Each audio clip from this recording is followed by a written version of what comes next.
రోజు రోజుకు ఉష్ణోగ్రతలు పడిపోతున్నాయి. తెలంగాణ రాష్ట్ర వ్యాప్తంగా పలు జిల్లాల్లో చలి వణికిస్తోంది. మునుపు ఎప్పుడూ లేనంతగా ఈ ఏడాది కనిష్ట ఉష్ణోగ్రతలు నమోదవుతున్నాయి. చలిగాలులు, కనిష్ట ఉష్ణోగ్రతలతో ప్రజలు గజగజ వణికిపోతున్నారు.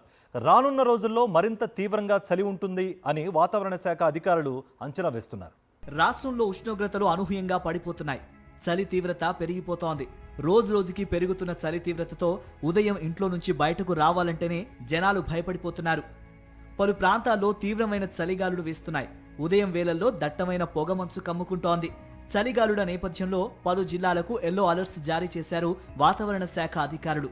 ఆదిలాబాద్, కొమరంభీం, ఆసిఫాబాద్, మంచిర్యాల, నిర్మల్, వరంగల్, హనుమకొండ, జనగాం, సిద్దిపేట, సంగారెడ్డి, మెదక్, కామారెడ్డి జిల్లాలలో అక్కడక్కడా చలిగాలులు వీచే అవకాశం ఉందని వాతావరణ శాఖ తెలిపింది. రాష్ట్ర వ్యాప్తంగా అధిక జిల్లాల్లో సింగిల్ డిజిట్లోనే ఉష్ణోగ్రతలు నమోదవుతున్నాయి. హైదరాబాద్ నగరంలో కూడా పలు ప్రాంతాల్లో సింగిల్ డిజిట్ ఉష్ణోగ్రతలు నమోదవుతున్నాయి.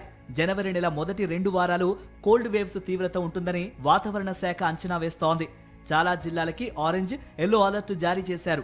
ఆరెంజ్ అలర్ట్ జారీ చేసిన ప్రాంతాల్లో 5 డిగ్రీల కనిష్ట ఉష్ణోగ్రతలు నమోదయ్యే అవకాశం ఉందని, ఆ ప్రాంతాల్లో కోల్డ్ వేవ్ ఏర్పడే అవకాశం ఉందని చెబుతున్నారు.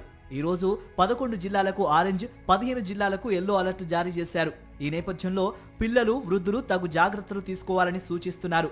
తెల్లవారుజామున ప్రయాణాలు వాయిదా వేసుకోవటం మంచిదని వాతావరణ శాఖ అధికారులు స్పష్టం చేస్తున్నారు.